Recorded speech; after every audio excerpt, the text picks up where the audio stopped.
Oh my God! This sandwich is gonna be mine. It's gonna know why. You're gonna pay for it. Listen, I'm gonna call corporate. No. Get the fuck out. As a matter of fact, I'm gonna call corporate. Take the sandwich. Yeah, okay? we will. No. I'm gonna call corporate. I'm gonna call corporate. Go for it. Okay, You want some DVT? Wait, you know what? Go for it. You want some DVT? All subways do normally, okay? I didn't know that. Okay? I talked to her and I told her that I had an EBT card on me. I was holding it. Get cash. Why don't you have cash? Because I don't have the cash on me right now. Okay, why don't you have cash? Okay? And maybe Get I your don't money have up, now cash your on funny me. up. Get your money up, now your funny up, bro. Get your money up. Here's the money up. Dude, why are you using EBT? First of all, Use some money. you're gonna get fired, dog. Okay. Go for it. I'm gonna call. What's your name? Bob the Builder, dog. Get the fuck out. Bob the Builder? Okay, I got you, Bob the Builder. I'm gonna rebuy this car. I'm about corporate right now. Get the fuck out, dude. Seriously. Shut the fuck up. Bitch, how the fuck? Get out. You're a little bitch. Get the fuck out. Get out. Get out. Hey, man.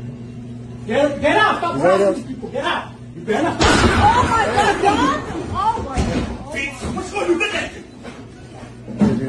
Okay, so much went wrong there. Obviously, it was a messy situation, but there was a specific moment when the dudes behind the cash register switched from being, well, none of it was productive, but when they switched into being insulting, you notice how it changed the tone of the whole entire interaction.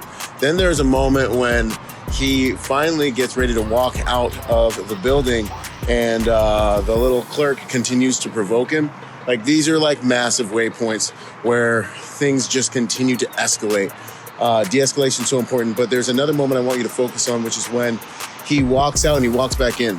This is the transition from social friction to actual violence. The truth is, everyone's at fault here. The dude who was processing his emotions like a child, the workers at, I think it's maybe Subway, who were continuing to provoke the guy and were also acting like children. There's a lot of things that everyone could have done differently, but what I want you guys to pay attention to is that moment. One, how to not escalate. Don't directly insult people while you're trying to problem solve, make them feel validated, respected, and then move through finding a way to meet their needs as much as you can as you push them closer to the door. And then finally, when he switched, when his whole physiology switched from frantic into calm, still walking back inside the building, that's the moment you civilians, you silly villains, I love you, need to be ready to deal with actual, real violence. And the people that get punched in the face a lot of times are the people that have never been punched in the face, so they keep running their mouth. So don't be that guy out there, because some people really are willing to punch you in your face or worse. God bless. Semper Fi. Protection is more than just a job, it's a lifestyle. Let's go. Boom, it's finally here. Go to protectornation.com to join the Protector Nation community.